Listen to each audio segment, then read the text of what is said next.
గౌరవ ముఖ్యమంత్రి గారు నన్ను విద్యాశాఖ మంత్రి చేసినప్పుడు నాకు ఒకటే చెప్పారు, ప్రైవేట్ పాఠశాలలకి ధీటుగా ప్రభుత్వ విద్యని తీర్చిదిద్దామని నేను చెప్పారు.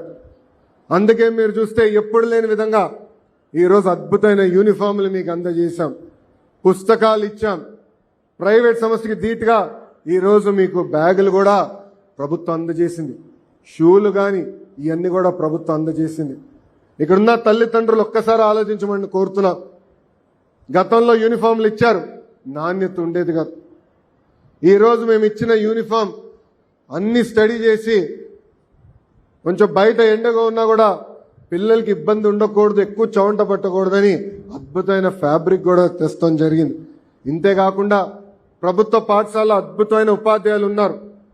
ప్రైవేట్ పాఠశాల కన్నా మెరుగైన క్వాలిఫికేషన్ ఉన్న ఉపాధ్యాయులు ప్రభుత్వ పాఠశాలలో ఈరోజు ఉండటం జరిగింది. మనందరం చూస్తున్నాం, బయట ఉన్న పాఠశాలలో బాయిలర్ కోడ్లాగా రూమ్లో కట్టేస్తారు.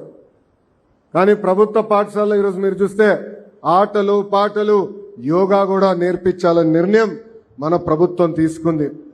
ఎప్పుడు లేని విధంగా 10th ఇంటర్లో కూడా ప్రభుత్వ పాఠశాలలో అద్భుతమైన రిజల్ట్స్ వస్తున్నాయి. మొన్నే షైనింగ్ స్టార్స్ అనే కార్యక్రమం ద్వారా నిరుపేద కుటుంబాలకు చెందిన పిల్లలకి మన ప్రభుత్వం ఆర్థిక సహాయమే కాదు వాళ్ళని గుర్తిస్తాం కూడా జరిగింది. నేను విద్యాశాఖ మంత్రి అయిన తర్వాత ఒకే ఒక నిర్ణయం తీసుకున్నా, ప్రభుత్వ పాఠశాలలో రాజకీయాలు ఉండవు, కేవలం పాఠాలే చెప్పాలి, లెర్నింగ్ అవుట్కమ్స్ పైన ఎక్కువ శ్రద్ధ పెట్టాలని చెప్పాను.